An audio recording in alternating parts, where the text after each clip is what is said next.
At ayun, baka gusto nyo at magplano kayo na pumunta sa Mapanas weekend ay yes, napakagandang lugar na pwedeng pasyalan dyan sa Mapanas, Blue Lagoon.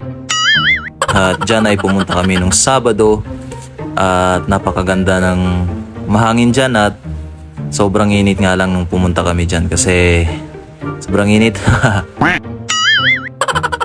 At dyan sa may unahan lang ng Blue Lagoon sa Mapanas ay meron din dyan yan yung mga mabato at pwede din kayo pumunta dyan at napakagandang mag picture dyan. Kaso nga lang ay sobrang init nung pumunta kami dyan.